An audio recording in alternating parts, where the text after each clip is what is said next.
Welcome to Together San Diego, and thank you for joining us. I'm Paola Hernandez Jayo. Our guest today is Lindsay Hood, founder and contributing editor of Stories of San Diego. Welcome, Lindsay. How are you? It's a nice day. How are you doing? How are you? Good. How are you doing? Fine. We're starting the show. You're on air now. Thank you for joining us. Tell us about this wonderful project that you have called Stories of San Diego. I know you're the founder and the contributing editor. Tell us about it, how it got started, where the idea came from.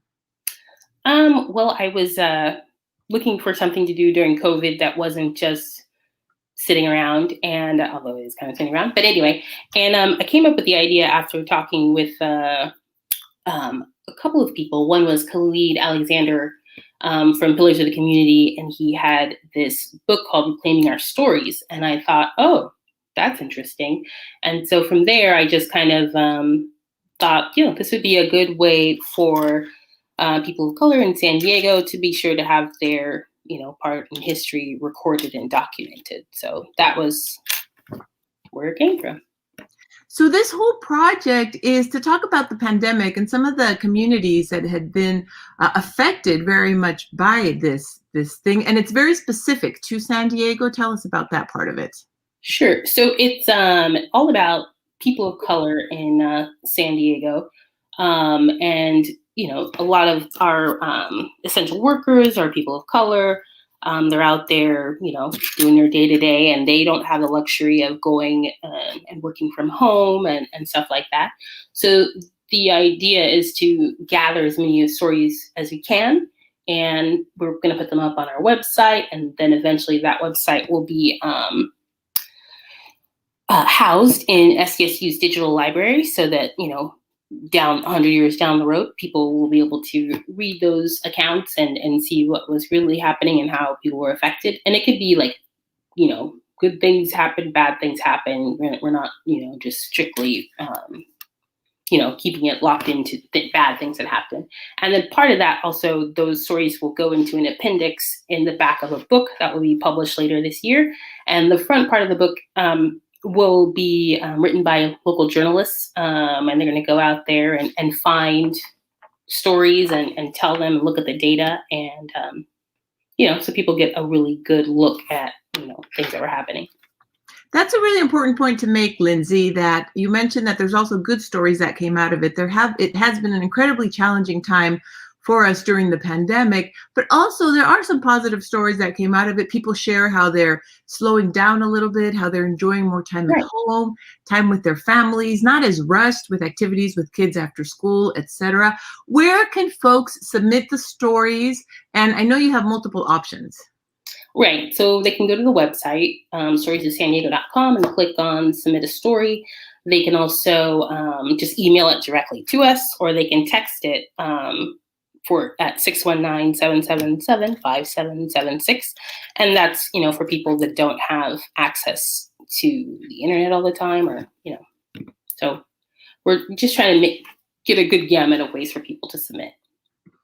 And then something also that I noticed on your webpage is that you're also accepting admissions in Spanish if somebody wants to submit their story in Spanish as well directly on the website. Absolutely. So yeah, if you speak Spanish, Ilocano, Tagalog, Korean, we'll take any whatever your native language is. That's just fine, and we will go ahead and post the story up there. My godchildren, so my comadre, they're Spanish speakers. So and there's Mexican and Filipino. So I'm going to put them to work. So we'll take our search languages. That's wonderful, in multiple languages. Lindsay, tell us about some of the stories that you have already received on there, because I know a lot of us can relate to what other families are going through, but it's also important to remember this very important time in our history. So I've gotten some good stories. One is from a gentleman named Greg, and he, before the pandemic started, he was in construction for about 40 years. And it just came to the point where he was getting older and he just couldn't do the job anymore. His, back was given out on him and he was having heart issues. So he decided to go back to school, and he went to City College, and he was going to get his AA degree at the age of 61. And he was having a good old time with the kids and then when the pandemic hit, he found out that he wasn't so good online. He didn't understand wasn't that technologically inclined. He was having issues with the computer and keeping up. And so eventually he had to quit school. He just couldn't do it. And so through that, he lost his financial aid, which was, supporting him. And he, now is just kind of putting ends together the best way that he can. And he is struggling a little bit. So now he is going to go back to school, but now he has to start with learning how to use technology and computers. So beautiful, wonderful story of how some folks have definitely made changes during the pandemic, not only to their careers, but also personal and family life.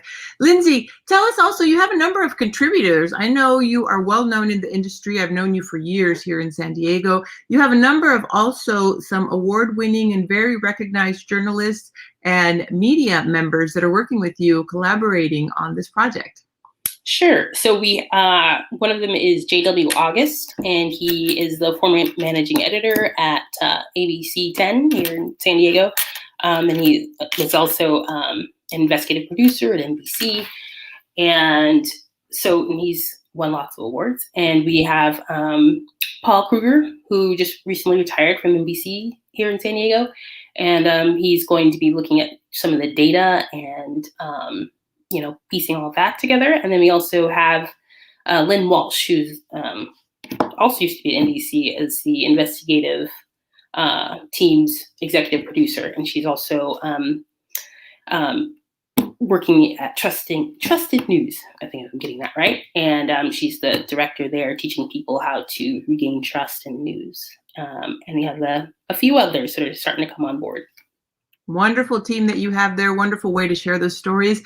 I also want to share that on Facebook. What can folks find on your social media? On Facebook, Stories of San Diego. And also you have Instagram and Twitter where you can be found at Stories of SD. Tell us what they can find on your social media. So we've just been trying to really get the call out to people to submit. So on our Facebook, we're posting up some of the stories that we're receiving. We might have some events coming up. And so we're just trying to build our following, and they're going to learn all about who we are there. Thank you very much, Lindsay. Thank you very much for joining us today. I do want to let the audience know as well and thank them for watching that you can watch more episodes of Together San Diego on San Diego Union-Tribune.com/TogetherSD Live. If you would like to watch more live streams from the Union Tribune, you can watch them at San Diego Union-Tribune.com/UT Today. Just to close, I want to thank you again, Lindsay, for being with us for Stories of San Diego. The audience, the public, the community may submit their stories at storiesofsandiego.com. It's free to submit in multiple languages directly on the website. Lindsay, something else you would like to add in closing? Just that we're really hoping to get lots of entries. So I hope everyone contributes. Thank you very much, Lindsay. Always a pleasure to see you. Sending you a hug as well as the entire team of Stories of San Diego. Have a wonderful day, and thank you all for watching. Thank you. News is more important today than ever before. I'm currently outside Otay Mesa Detention Center. I'm about to get a report at Sharp. Out at Sunset Cliffs. COVID testing site. We live for these times when we're able to bring the news into the homes of people who need it the most. I thank all of you for supporting our work. When you subscribe to the paper, you're telling us that you believe in what we do.